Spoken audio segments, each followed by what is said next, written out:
ഇപ്പം എൻ്റെ ഫാദർ പറയുമായിരുന്നു, ഞാൻ ചില പടങ്ങൾ ഇപ്പോൾ എനിക്ക് ഇഷ്ടപ്പെടാത്ത പടങ്ങൾ പുള്ളിക്കാരൻ ചെയ്യുമ്പോൾ ഞാൻ ചോദിക്കാറുണ്ട് ഇതെന്തിനാ സ്ക്രിപ്റ്റ് അറിയായിരുന്നു. ആദ്യം അഭിജു പറയുന്നത് എൻ്റെ സ്ക്രിപ്റ്റ് ഒരു not entirely sure about the script എന്നൊക്കെ പറഞ്ഞിട്ട് തുടങ്ങിയ സിനിമകളുണ്ട്. അവൻ ചോദിക്കുന്നുണ്ട് സ്ക്രിപ്റ്റ് നല്ലതല്ലേ പിന്നെ എന്തിനാ പടം ചെയ്തത്, അത് വർക്കാവില്ല എന്ന് അറിയില്ലായിരുന്നു വെച്ചിരിക്കുന്നത്. പറയും ഈ പറഞ്ഞ എനിക്ക് നിൻ്റെ EMI അടക്കണ്ടേ, വീടിൻ്റെ EMI അടക്കണ്ടേ, അത് അടക്കണ്ടേ, ഇത് അടക്കണ്ടേ. So when you dependent solely on cinema പ്രശ്നങ്ങളുണ്ട്. അപ്പോൾ ഒരു ഗുണം എനിക്ക് എന്താണെന്ന് വെച്ച് കഴിഞ്ഞാൽ if I making another film tomorrow അത് എൻ്റേതായിട്ടുള്ള ടേംസിൽ എനിക്ക് മേക്ക് ചെയ്യാൻ പറ്റും, which to me is very important.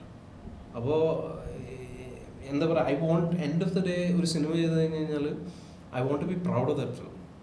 Four whatever, ഒരു സിനിമയും പെർഫെക്റ്റ് അല്ല, there are flows and errors in every film, but I am relatively proud of the films I have made so far. എനിക്കിപ്പോൾ വേറെ സിനിമകൾ ചെയ്യാമായിരുന്നു actually, ഈ പറഞ്ഞ ഒരു ബ്രേക്ക് ഇല്ലാതിരിക്കാൻ. I could have done films that may be എനിക്ക് അത്രക്കും കോൺഫിഡൻ്റ് അല്ലാണ്ട് അല്ലെങ്കിൽ അത്രയും ബിലീവ് ചെയ്യാത്ത രീതിയിൽ സിനിമ ചെയ്യണമെന്നുണ്ടെങ്കിൽ ഫോർ ദ സേക്ക് ഓഫ് ചെയ്യാമായിരുന്നു. പക്ഷേ it didn't make sense to me. കാരണം നമ്മൾ എൻ്റെ അടുത്തൊരു ഭയങ്കര ഇമോഷണലി ഇൻവെസ്റ്റ് ചെയ്തിട്ടാണ് ഓരോ സിനിമകളും ചെയ്യുന്നത്.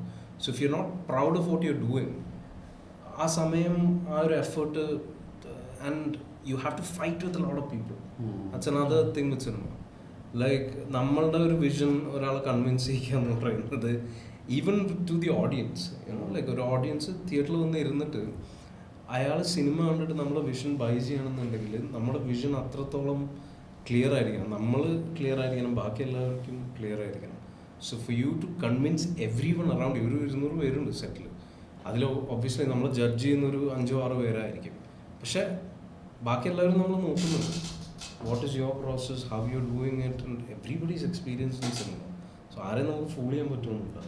എക്സ്പീരിയൻസ് ഇല്ലാത്തവർക്ക് ഒപ്പീനിയൻ ഉള്ള ഒരു സ്പേസാണ് സിനിമ അല്ലേ? നമ്മൾ തന്നെ എത്ര സിനിമ പോഡ്കാസ്റ്റ് എല്ലാവർക്കും ഒപ്പീനിയൻ ഇല്ല.